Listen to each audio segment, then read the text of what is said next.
ఓం శుక్లాంబరధరం విష్ణుం శశివర్ణం చతుర్భుజం ప్రసన్నవదనం ధ్యాయేత్ సర్వవిఘ్నోపశాంతయే.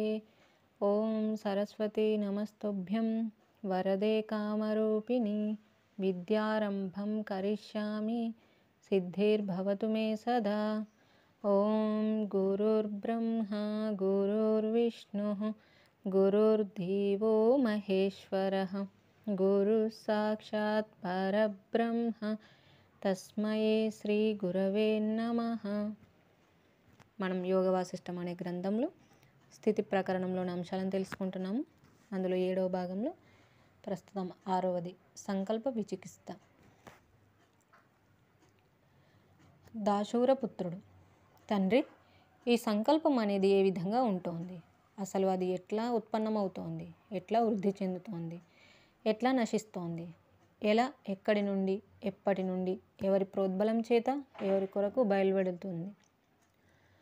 దాశూరుడు: అనంతము, సత్త సామాన్యము, ఆత్మస్వరూపమగు చైతన్యము నిర్వచించబడలేనట్టి కారణంగా ఒకానొకప్పుడు విషయముల వైపు ఉన్ముఖమవుచున్నది. అట్లు విషయముల వైపు ఉన్ముఖమగుటయే సంకల్పం యొక్క అంకురము. ఆ అంకురం అల్పమాత్రమే అయినప్పటికీ అది సత్తను పొందినదై చిదాకాశం యొక్క నలువైపులా వ్యాపించుచున్నది. ఆ సంకల్ప అంకురము తన అధిష్టానమగు చిత్ స్వరూపంనే మరుగునపరుచుచున్నది. అటుపై జడమగు ప్రపంచాకారం పొందుటకు గాను క్రమంగా ఘనత్వం పొందుతోంది.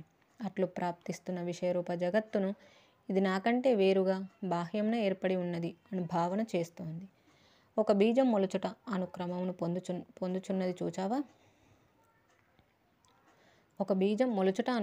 పొందుచున్నది చూచావా?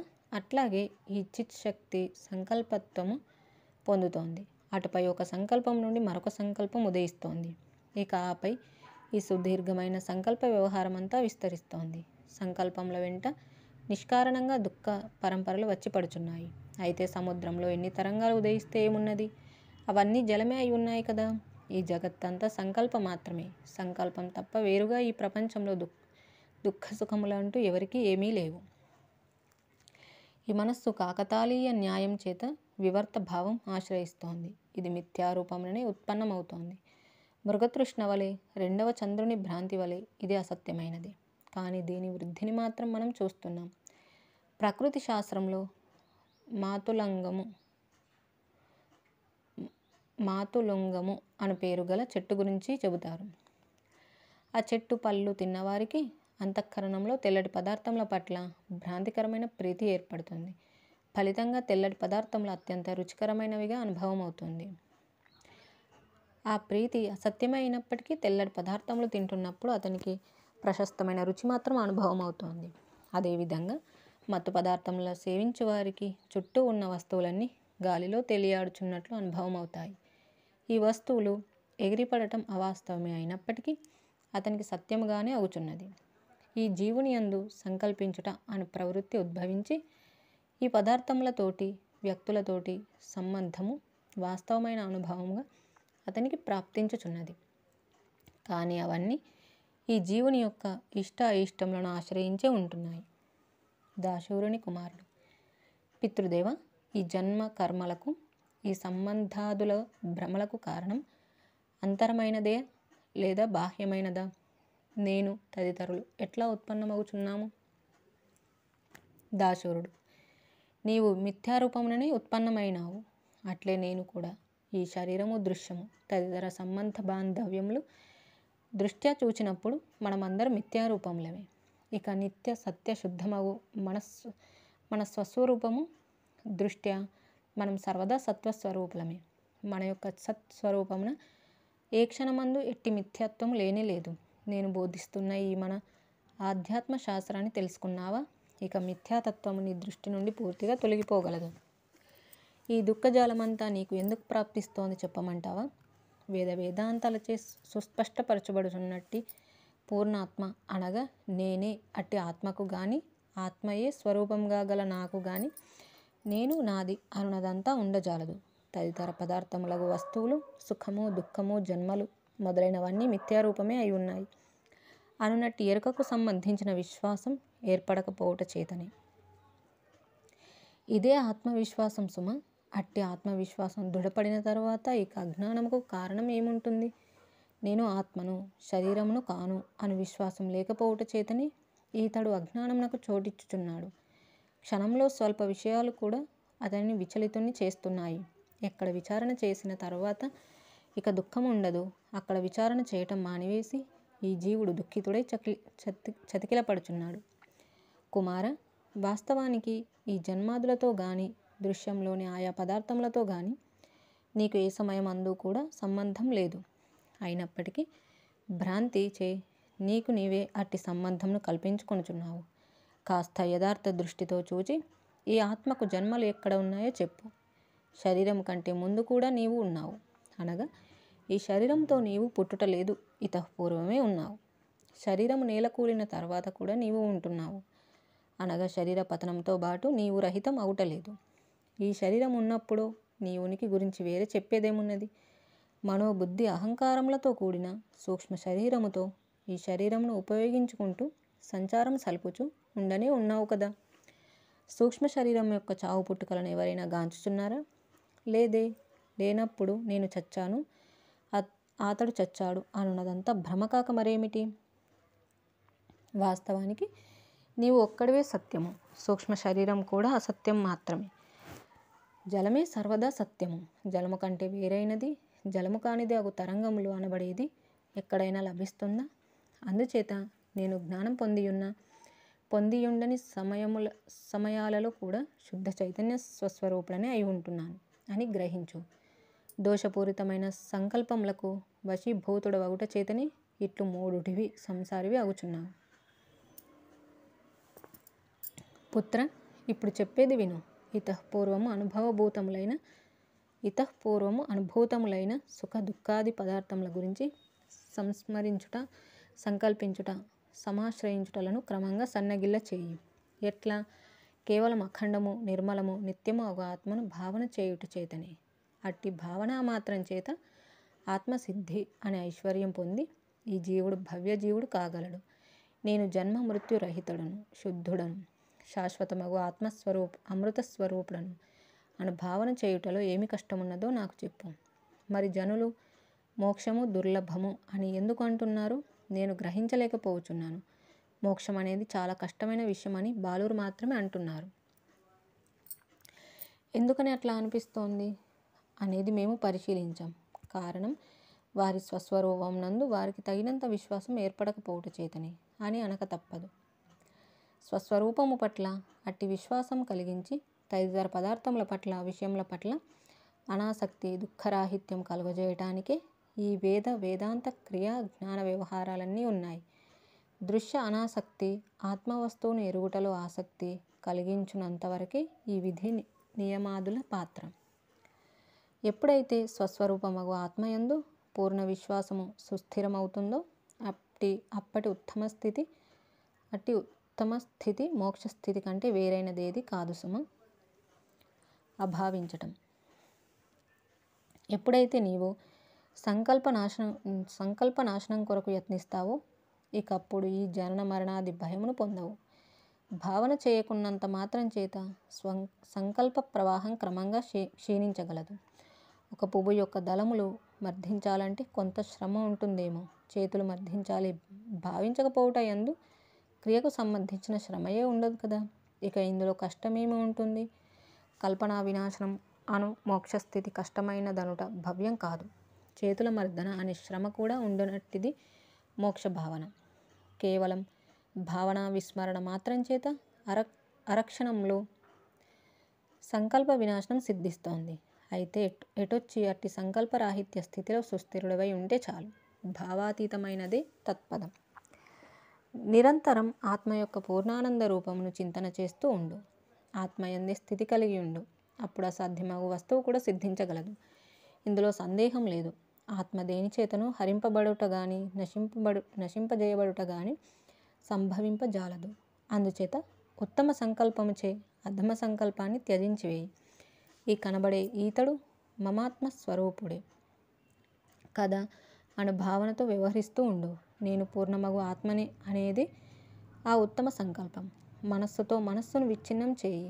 స్వాత్మయందు సుస్థిరుడవై ఉండు. నిస్సంకల్ప మాత్రము సులభ సాధ్యము అయినట్టు ఈ మాత్రం ప్రశాంత బుద్ధిచే గ్రహించటంలో ఆచరించటంలో ఏమి కష్టమున్నదో చెప్పు. అట్లా ఎట్లా? మోక్షం అంత సులభమా? అంత తేలికగా నాకు లభించుటయా? లేదు, అది మాకు ఎన్ని జన్మలకో గానీ లభించదు అని నీవు సంకల్పించటం జరిగితే ఇక ఆ తరువాత ఆ తదనంతర ప్రాప్తి కూడా అట్లే అయి ఉంటున్నది. నేను ఇప్పటికే పూర్ణుడను, మోక్షస్వరూపుడను. ఈ మనోబుద్ధి చిత్త అహంకారాదులకు సంబంధించినట్టి శుద్ధ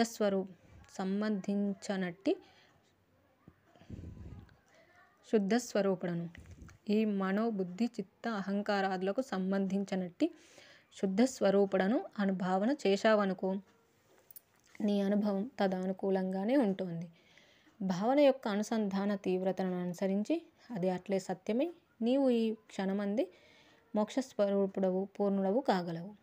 సంకల్పం మొత్తముగా శమించిందా ఈ జగత్తంతా శమించగలదు. ఓ మహామతి, సంకల్పం యొక్క అభావ మాత్రం చేత సంసార దుఃఖమంతా సమూలంగా తొలగిపోతుంది. సంకల్పమే మనస్సు, అదియే జీవుడు, చిత్తము, వాసనా సహితమగు బుద్ధి కూడా. ఈ మనస్సు బుద్ధి అహంకారము చిత్తము మొదలైన వాటి అందలి భేదమంతా నామమాత్రమే గాని వాస్తవం కాదు. సంకల్పమునకు అన్యముగా ప్రపంచమున ఏది కించిత్ కూడా లేదు. అట్టి సంకల్పం అనబడు దానిని నీ హృదయంలోని నీ చేతిలో ఓడిపోయిన నీ సామంత రాజు వలె స్వవశం చేసుకోవాలి. అట్లు చేయకుండా ఊరికే ఎందుకు పరితపిస్తున్నావో నాకు అర్థం కావటం లేదు. జై శ్రీరామ్. ఈ విధంగా మనకి సంకల్ప విచికిత్స అనే దాని గురించి ఇందులో తెలియజేయడం జరిగింది.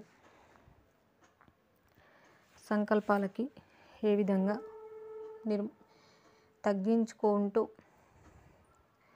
సంకల్పరాహిత్యం చేసుకోవాలి అనే అంశాన్ని గురించి తెలియజేయడం చూసాము. ఇక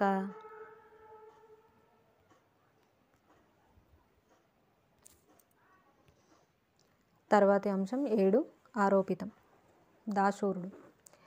ఈ జగత్తు ఆకాశం వలె శూన్యమైనది మాత్రమే. దాశూరపుత్రుడు. ఈ జగత్తు శూన్యమైనప్పుడు ద్రష్ట కూడా శూన్యుడే అవుతాడా? జగత్తు లేదు అనుకుంటే జగద్వ్యవహారంలే కుదరవు కదా. అప్పుడు అట్టి అవగాహన గల జీవులతో నిండిన జగత్తు జడమే అయిపోతుందేమో. దాశూరుడు. విశాలమైన ఎడారిలో ఒకడు మృగతృష్ణను చూచాడనుకో. విశ్లేషణచే మృగతృష్ణలో జలముండదు అని గ్రహించబడినప్పుడు ఆ ఎడారి పొందే నష్టమేమిటో చెప్పు. ఈ జగత్తు, జీవుడు మొదలైనవన్నీ నీ పట్ల తొలగిపోయినప్పటికీ దృక్రూపుడవగు నీకు అనగా లేక ఆత్మకు ఏమాత్రం లోటు ఉండదు. అది ఏమాత్రం శూన్యత్వం పొందదు. యథారీతిగా పూర్ణమయ్యే ఉంటుంది. మృగతృష్ణతో సమానమైన ఈ జగత్తు అసత్స్వరూపములగు వికల్పముల చేతని ఆవిర్భూతమగుచున్నది. ఈ జగత్తు అనున్నది ఆరోపిత వ్యవహారం మాత్రమే. ఆరోపించబడింది తొలగిస్తే పోయేదేమున్నది? మిథ్యాభూతమగు సంకల్పమే స్వయంగా మిథ్యాభూతమగు ఈ మొత్తం జగత్ వ్యవహారాన్ని ప్రకటితమొనర్చుచున్నది. అట్టి సంకల్ప వ్యవహారం నిరోధించబడగా నీవు సంకల్పరహితుడవగుచున్నావు. నీ దృష్టిలో లేనివే అని తెలియవచ్చిన పదార్థములచే నీవు బాధింపబడవు. జగత్తు పట్ల ఇది సత్యమైనదే అని బుద్ధి తొలగుచుండగా ఇక నీ యందు వాసనలు సంభవించవు. భావనాక్షయమే వాసనాక్షయం కూడా. సర్వభావనలు తొలగినప్పటికీ ఇక తొలగింపజాలనిదేదో అదే నీవు. వాసనాక్షయమే మోక్షస్థితి యొక్క సంప్రాప్తము. కాబట్టి నాయన, దృఢమైన అభ్యాసం చేయి. ఈ దృశ్యము లేదు, ఈ జగత్తు అసత్యము అని గ్రహించు. ఎప్పుడైతే నీవు దృశ్యరాహిత్యం అవధరిస్తావో, ఈ దేహాదులందు ఆత్మభావం లేకుండా ఉంటావో, అప్పుడు నీవు ఈ సుఖ దుఃఖములలో తగులుకొనే ప్రసక్తే ఉండదు. ఈ దేహం, బంధువులు, ఈ మిత్రులు, ఈ వస్తు సముదాయము మిథ్యారూపంలే కదా అని నిశ్చయించుటచే వానియందు నీకు ఆసక్తి అభినివేశములు జనించవు. ఆసక్తి నశించిందా ఇక హర్షం, దుఃఖం, జననం, మరణం మొదలైనవన్నీ నీ పట్ల అసంభవంలే అవుతాయి. కాబట్టి సుఖదుఖాది విభ్రమములు నీకెప్పుడైనా ప్రాప్తిస్తుంటే ఇదంతా అసత్యే అను నిశ్చయమును కలిగియే ఉండు. ఆపై ఎట్లు ఉచితమో అట్లే వ్యవహరించు. విషయ విస్మరణం. ఈ మనస్సే చిద్వస్తువు యొక్క ప్రతిబింబం వంటి జీవుడు అను రూపమును ధరిస్తోంది. ఈ జగత్తు రూపమైనట్టి భూత, భవిష్యత్, వర్తమాన జగత్తునంతటిని మనస్సే నిర్మించుకుంటూ పోతుంది. అదే సర్వమును ఉద్భవింపజేస్తోంది, పరివర్తింపజేస్తోంది. నశింపజేస్తోంది. అది ఒక సమయంలో విషయములతో సంబంధమును పొందినదై వాసనలచే ఆచ్ఛాదితమవుచున్నది. అయితే ఒక ప్రశ్న, ఇంతటి వ్యవహారమును నిర్వర్తిస్తూ ఈ మనస్సు స్వయం శక్తి కలిగి ఉన్నదా? లేదు, అది వాస్తవానికి జడమైనది.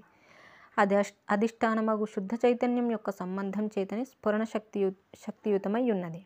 అట్టి శుద్ధ చైతన్యమే నీ వాస్తవ స్వరూపం గాని ఈ శరీర మనస్సులు నీవు కావు. అయితే మలినము చంచలము అగు ఇచ్ఛచే ప్రేరేపించబడుట చేతనే మనస్సు ఈ జగత్తు రచన అను వ్యవస్థను నిర్వర్తించుచున్నది. హృదయం అనే వనంలో కోతి వంటి ఈ జీవుని మనస్సు స్వ ఇచ్ఛానుసారంగా స్వయంకల్పిత కార్యక్రమానుసారంగా ఈ జగత్తులో లీలలు నిర్వర్తిస్తోంది. ఈ జీవుడు లేక మనస్సు ఒకప్పుడు విశాలాకారయుతుడవుచున్నాడు, మరొకప్పుడు అత్యంత సంకుచిత రూపం పొందుచున్నాడు. ఒకప్పుడు జగత్ స్వప్న సంసక్తతచే నేను పరాధీనుడను అను భావం పొందుచున్నాడు, మరొకప్పుడు నేను సర్వమునకు అసంబంధితుడను అను రీతిగా భావనను ఆశ్రయిస్తున్నాడు. సంబంధమే లేని చోట ఇక బంధమంటూ ఎక్కడిది? ఈ సంకల్పములను తరంగములు ఎప్పటి నుండి పుడుచున్నాయో దేశకాలంలో దృష్ట్యా గ్రహింప శక్యం కాకయే ఉన్నాయి. అయితే సంకల్పముల విషయముల పట్ల ఏర్పడు ధ్యాస చేతనే ఉద్బోధితమై వృద్ధి చెందుచున్నాయి అని మాత్రం తప్పక చెప్పవచ్చు. దేశకాలములు సంకల్ప అంతర్గతములే. విషయ విస్మరణం అను ఒక వజ్రాయుధం చేత మాత్రమే ఈ సంకల్ప వ్యవహారమంతా సమూలంగా నశించగలదు. జై శ్రీరామ్.